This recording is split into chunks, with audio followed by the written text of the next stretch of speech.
Baik, kita lanjutkan. Nah, jadi orang akan berkelompok, ya, berkelompok. Dia akan mencari teman-teman yang satu ide.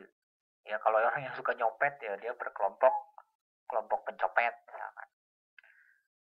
Nah, kemudian kalau lama-lama kelompoknya ini besar, mereka akan membuat yang namanya disebut lembaga. Bisa perusahaan dan lain itu juga kelompok. Jadi orang usaha, orang dagang ngumpul di satu tempat itu juga kelompok. Nah, gara-gara orang berkumpul dalam suatu kelompok ini akan muncul yang namanya dinamika dan perubahan sosial. Dinamika itu artinya perubahan. Kenapa kamu bisa pergi ke Hong Kong? Karena kamu mendekati kelompok orang-orang yang pergi ke luar negeri, ke Hong Kong. Coba kalau kamu nggak deket-deket sama calon TKI ke Hong Kong, kamu nggak akan pergi ke Hong Kong. Akibatnya kamu berubah kan? Ya kan? Ada dinamika, ada perubahan sosial. Nah, sekarang tadi kita sudah mempelajari bahwa ada yang disebut dengan interaksi. Jadi interaksi itu adalah keterkaitan antara satu orang dengan orang lain atau satu kelompok dengan kelompok lain. Nah, interaksi ingat ada positif, ada negatif. Positif itu berarti ada yang namanya kooperasi, kerjasama, ya. Kemudian yang kedua ada yang namanya akomodasi. Akomodasi itu memfasilitasi. Jadi Anda menjodohkan gitu ya. Anda mendamaikan itu berarti Anda mengakomodasi. Nah, apa saja akomodasi itu diantaranya adalah koersi. Koersi itu menegur, tapi dengan tegas. Hei, kamu nggak boleh begitu, nggak sopan. Itu dengan koersi. Kemudian ada yang pakai kompromi, ya kompromi. Ya, Anda berkompromi lah. Anda misalkan ingin cerai gitu ya. Maka biasanya si hakim itu cobalah pikir-pikir dulu lah, kompromi dulu lah. Kemudian ada yang namanya arbitrasi. Arbitrasi itu kayak pakai pengacara begitu. Berusaha untuk mendamaikan. Kemudian ada yang namanya konsiliasi. Konsiliasi itu kayak damai. Gitu kan. Kan ada orang tabrakan, kemudian nabrak anak sampai cacat. Kemudian ada, udah damai-damai aja lah. Kemudian ada toleransi. Toleransi, kemudian ya toleransi, tahu kan toleransi? Toleransi beragama dan lain sebagainya. Kemudian ada stalemate, ada adjudikasi. Kemudian ada asimilasi dan ada akulturasi. Nah, asimilasi itu Anda berarti menyesuaikan diri, akulturasi Anda menyesuaikan dengan budaya tertentu. Kan tadinya mungkin ya, di desa Anda pakaiannya tidak seperti ini mungkin ya. Tapi gara-gara ke Hong Kong, pakaiannya jadi lain. Itu namanya akulturasi. Ada perubahan budaya. Kenapa? Karena Anda ingin berinteraksi secara positif dengan masyarakat ini. Ya, kalau negatif berarti Anda melawan. Oh, kamu nggak boleh begini. Nah, itu. Kemudian disosiatif berarti ada persaingan, ada kontravensi, ada pertikaian, ada konflik. Ya, itu disosiatif. Nah, apa yang menyebabkan orang berantem? Yang pertama adalah perbedaan individu. Yang satu maunya A, yang satu maunya B. Makanya kalau cari pasangan, itu jangan seperti batu ketemu batu. Kalau batu ketemu batu itu, kalau nggak salah satu mental, dua-duanya hancur, salah satu hancur gitu kan. Maksudnya batu ketemu air gitu kan. Itu karena perbedaan itu. Kemudian perbedaan latar belakang kebudayaan. Orang ini latar diajarkannya seperti ini dari kecil, si B diajarkan seperti ini dari kecil, ketemu berantem. Perbedaan kepentingan, oh ada kepentingan bisnis, ya. Saya asalnya menguasai dagang bakso di sini, tiba-tiba ada pedagang bakso baru merasa disaingi, akhirnya berantem, gitu kan. Kemudian ada kepentingan, kepentingannya apa? Duit itu tadi, bisnis. Kemudian perubahan nilai yang cepat atau mendadak, orang berubah, ya. Ada perubahan nilai. Ya contohnya apa ya, di Indonesia orang kelaparan gitu kan, susah ya, semua mahal, kepepet, tetapi perut nagih terus. Apa akibatnya? Kalau kelaparan perut nagih terus duit nggak ada, apa akibatnya? Berbuat jahat. Jadi kejahatan itu asalnya dari kelaparan. Nah, itu adalah perubahan nih nilai secara cepat. Nah, Di dalam masyarakat ada yang namanya status atau kelas.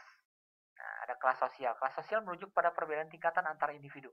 Nah, kalau Anda kan ceritanya lagi belajar nih, karena Anda ingin berubah kelasnya, kan ada kelas lulusan SMP, ada kelas lulusan SMA, ada S1 sarjana, ada S2 master, ada S3 doktor gitu kan. Itu adalah kelas. Anda punya kelas sosial. Kan dari sekolah juga sudah diajarin ya kelas 1, kelas 2, kelas 3 gitu. Ternyata di masyarakat juga ada orang kaya, ada orang biasa-biasa saja, ada orang miskin gitu kan. Itu namanya kelas. Makanya kalau di Indonesia ingin berobat gratis harus minta surat apa? Surat miskin. Makanya ya kalau misalkan ingin berobat beranak puskesmas nggak bisa bayar. Wah, mana ibu surat miskinnya? Nah, itu kelas. Nah, kelas sosial secara umum tingkat pendapatan. Orang memilih kelas karena berdasarkan tingkat pendapatan. Satu, orang yang gajinya 50 juta, orang yang gajinya 100 juta bisa. Berdasarkan tingkat pendidikan. Bisa orang yang S1, orang yang S2, orang yang cuma lulusan SMP, lulusan SMA, bisa. Berdasarkan kesejahteraan juga bisa. Ada orang yang bajunya cukup mereknya Gap, tapi ada orang yang bajunya harus mereknya apa? Prada misalkan. Nah, itu kan berdasarkan tingkat kesejahteraan. Itu kelas.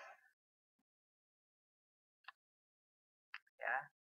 Nah, kemudian tadi terakhir itu saya masuk ke sosialisasi. Nilai sosial, norma sosial. Anda seperti ini itu karena ada yang mempengaruhi. Ada yang menilai. Misalkan Anda ngecat rambut. Mungkin waktu di desa sana Anda belum apa sih tuh ngecat rambut? Mungkin di desa itu Anda nggak pantas orang dicat rambut seperti ini gitu kan. Kemudian Anda pergi ke Hong Kong. Oh, ternyata di Hong Kong orang pada ngecat rambut, ngikutin gitu kan. Berarti kan ada proses sosialisasi gitu kan. Ada proses, ada perubahan gitu. Nah, apa yang berubah? Yang berubah adalah nilai. Waktu SD saya menilai orang yang rambutnya merah itu biasa-biasa aja waktu SD kan. Nggak ada. Tetapi sekarang Anda sudah dewasa, kayaknya oke lah rambut saya jadi merah misalkan seperti itu. Berarti kan ada nilai, Anda berubah nilainya itu.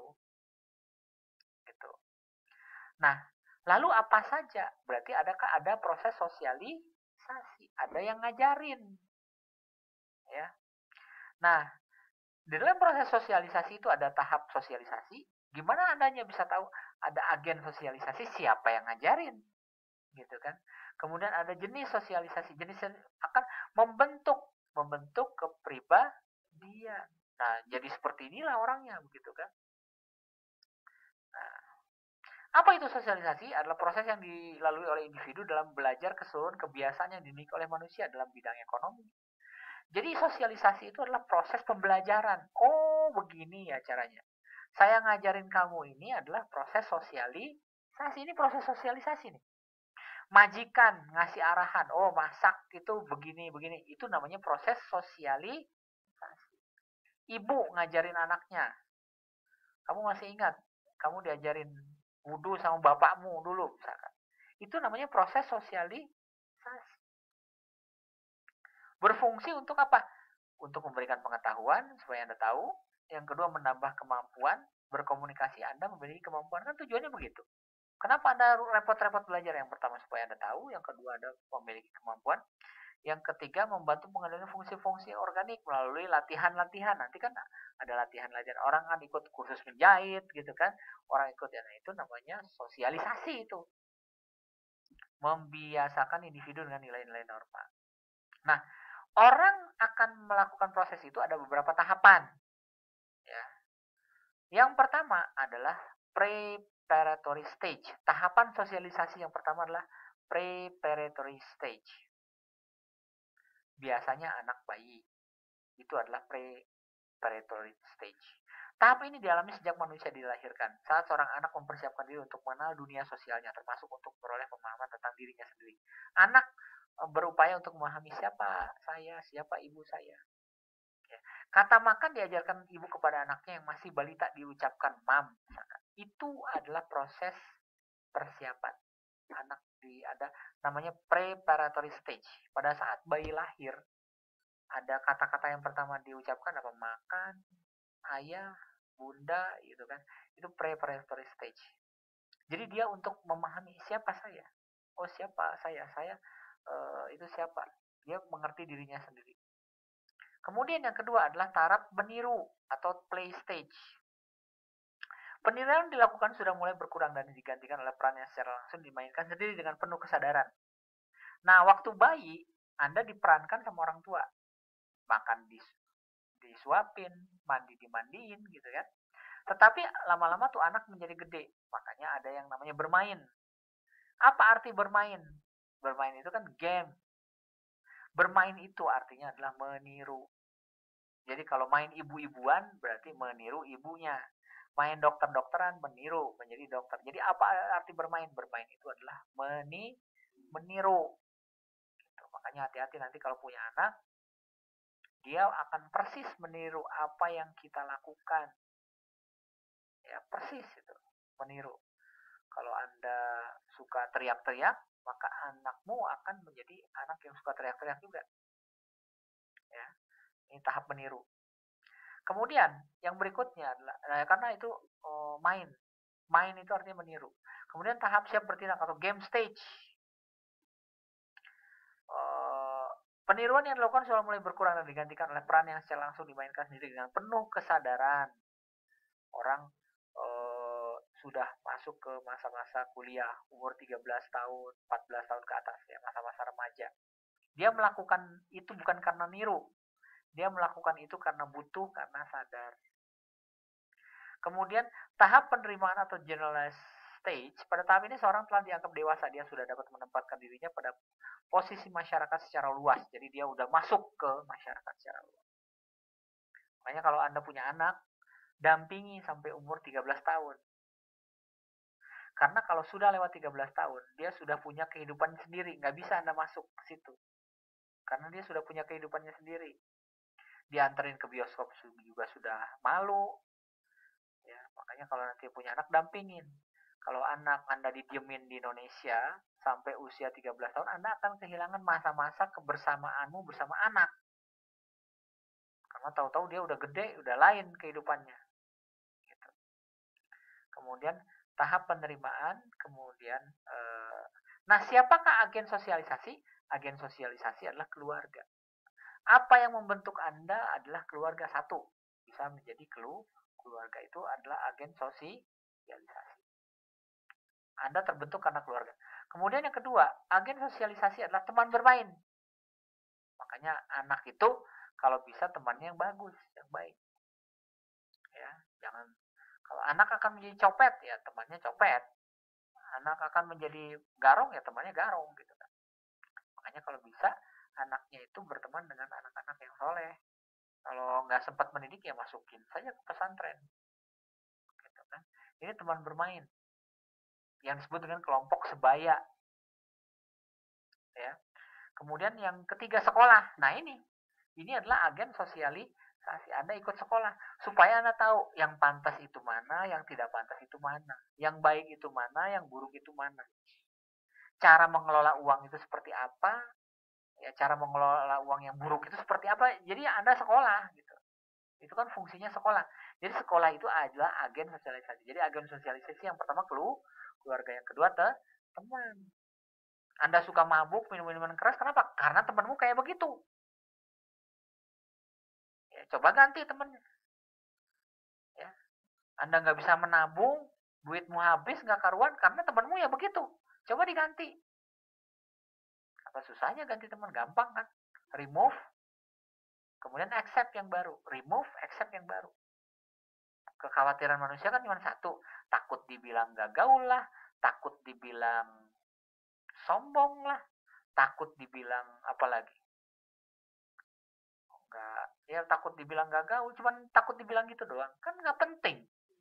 Toh yang merasakan kalau nggak punya duit siapa? Kita sendiri. Apa temanmu bisa menolong? Ya tidak. Apa temanmu bilang, oh kamu sekarang udah nggak mau diajak kembali lagi, kamu nggak ada duit. Bodoh amat. Ya kan, nggak ada urusan. Mau putus hubungan juga nggak ada masalah. Ya nggak? Yang ditakutkan orang itu kan nggak masuk akal. Takut dibuang lah sama teman-teman. Model kayak begitu